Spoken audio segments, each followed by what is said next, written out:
Friends and family and clients, they always ask, what car company makes the most lemons? My name is Sina Rezvanpour. I am a lemon law and personal injury attorney here in Southern California. And while I don't know of some centralized database that keeps track of these figures, I can answer this question to the best of my ability based on what I see in my practice. But before I give my answer, I would love to hear what your answer is in the comment section below. As one last quick disclaimer, just because I'm seeing a ton of these particular cases doesn't mean that that's a good sample size for the nation as a whole.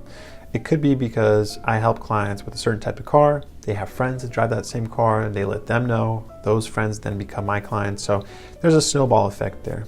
I actually answered this question a couple years back in a blog post, and I've linked to that blog post in the description section. It's now been updated to reflect what I've seen in 2020 and 2021 so far. I separated my answer a couple years back into two sections, into foreign vehicles and domestic vehicles.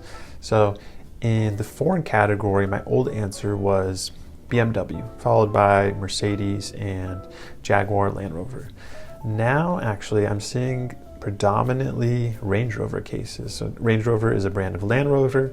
Land Rover is one of the sub companies under the Jaguar Land Rover North America brand. This answer could be a little bit surprising to some because Range Rover doesn't make that many vehicles, especially compared to other manufacturers like Mercedes and BMW. But it's also not really a well-kept secret that Range Rovers and Land Rovers do have their fair share of problems. That's not to say that they're not great cars. And the good news is the Jaguar Land Rover, the parent company, they do take these claims seriously. And in my experience, they do treat their customers fairly when they're making a lemon law claim. Probably the most common issue that I see repeating in Range Rovers and Land Rovers is a defective infotainment system. So that's where the screens either freeze or they glitch, and sometimes it happens while the car is moving in reverse and the backup camera is affected. So it's an issue that can be safety related and under some circumstances is not necessarily safety related.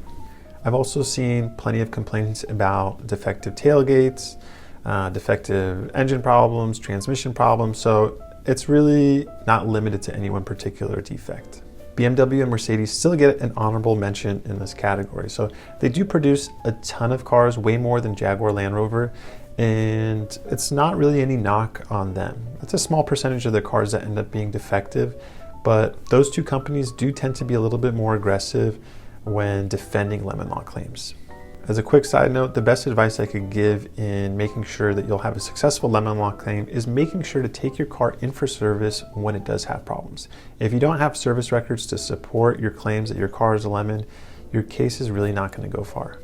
Moving on to the domestic category, a couple years back, my answer was Chevy. Now it's changed. Now I would actually say it's FCA. So FCA is Fiat Chrysler Automobiles. And predominantly, I'm seeing Dodge cases. So FCA also produces Jeep, Ram, obviously Fiat, and a bunch of other brands. But I'm mostly seeing Dodge and Jeep cases. With Dodge and Jeep, I think the most common issues that I see relate to the PCM and the TCM. That's the powertrain control module and the transmission control module. I see actually all kinds of defects, but those seem to be the ones that repeat themselves the most. As a quick refresher, here in California, if your car is still within the warranty period or maybe the extended warranty period and it's had a number of repeating issues or it's been in service for too long, there's a good chance that you may have a lemon law claim. And the great thing is that lemon law lawyers don't charge you out of pocket.